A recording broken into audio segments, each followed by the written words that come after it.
Hello, everyone. Welcome to the Little Chapel of Faith. My name is Tina. If you're new here, welcome. If you're returning, welcome back. We have platforms on Instagram, Facebook, YouTube, and TikTok. If you're on any of those or all those, please like, subscribe, and share. We are here with the readings from the Autobiography of St. Therese. So let's begin. We are on chapter 7. Monday, the 9th of April, 1888, was chosen for my entry. It was the day you kept the Annunciation at Carmel, transferred because of Lent. The evening before, we all gathered around the family table for the last time, and it nearly broke my heart. Just when I would have liked to have no notice taken of me at all, everyone spoke to me most tenderly. It made me feel the sacrifice of parting all the more.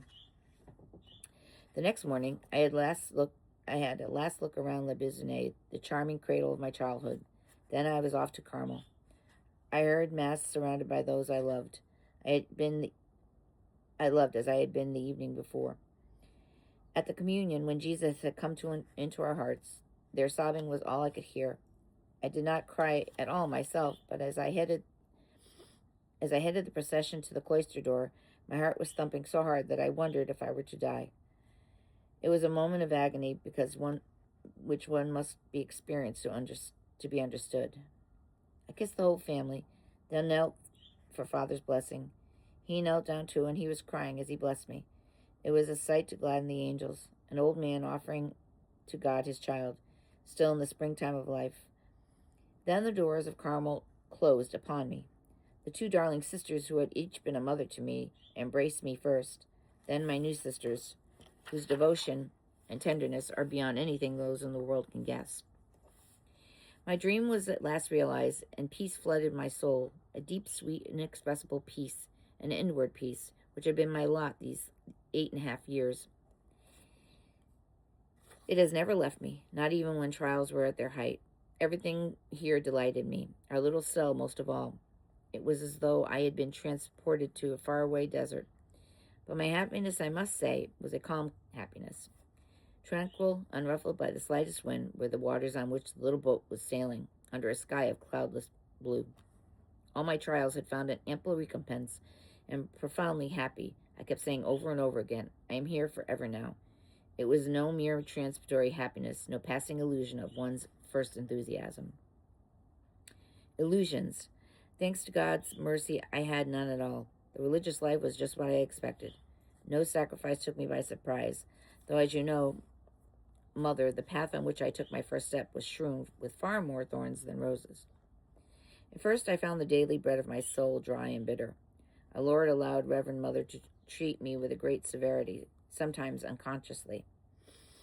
I could not meet her without getting some reproof or other. On one occasion, I remember I left a cobweb in the cloister. In front of everyone, she said, "The cloisters are obviously swept by a 15-year-old. It is a disgrace. Go and sweep that cobweb away. In the future, be more careful." Now and then I had to go and spend an hour with her for spiritual direction.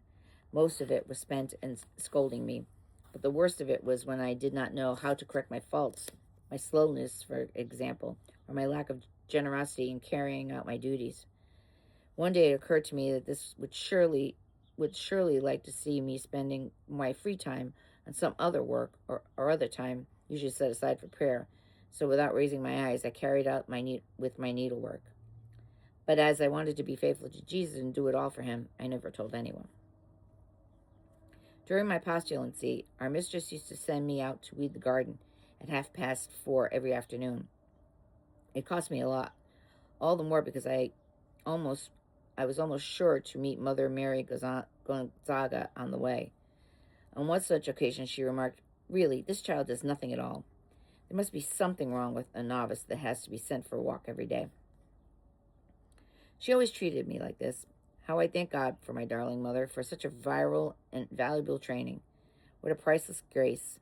I did not know what would have happened to me if I had become the pet of the community, as those outside seemed to think.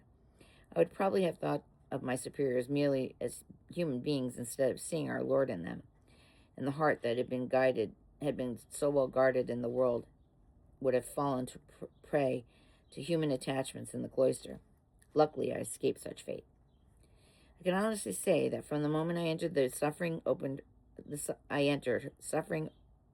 her arms to me. not only in the trials I've already told you about, but in others keener still, and I embraced her lovingly. I declared my reason for coming to Carmel during the solemn examination before profession.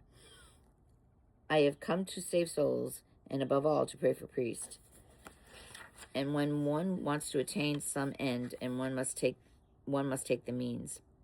As Jesus had made me realize that the cross was the means by which he would give me souls, the more often it came my way, and the more suffering attracted me. For 5 years I followed this course, though I was the only one to know it, and the practice was nothing else but the hidden flower. I wanted to offer to Jesus the flower whose perfume none would breathe the sight of heaven. Even Father Pichon was surprised at what God had worked in my soul within the 2 months of entering Carmel in this view. I was following a tranquil path, while my fervor was truly that of a child. If I had not found it very difficult to open my heart, my interview with Good Father would have resulted in abundant consolation. However, this is what he told me after I had made a general confession. In the presence of God, Our Lady, the angels, and all the saints, I declare that you have never committed a single mortal sin. Thank God for giving you such a grace without any merit on your part. Without any merit on my part? That was not difficult to believe.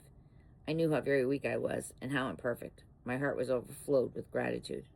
I had suffered a great deal from the fear that I had strained the purity of my baptismal robe, and it seemed to me that the assurance from our spiritual director, combined with knowledge and with virtue, as our mother, St. Therese, desired, came from God himself. He went on to say, "My child, may our Lord always be your superior and novice master. He has, in fact, been all this to me, and my spiritual director, too, though I do not mean I never opened my heart to my superiors. Far from concealing what was going on there, I have always tried to be an open book to them. Our mistress was a real saint, a perfect example of a Carmelite, as it was her task to teach me how to work. I spent all my days in her company. I cannot tell you how good it was to me, and how much I loved and respected her, but in spite of all this, my soul did not open out. I did not know how to explain what was going on in me. Words failed me, and spiritual direction became a torture and a martyrdom." We're going to leave it there for today.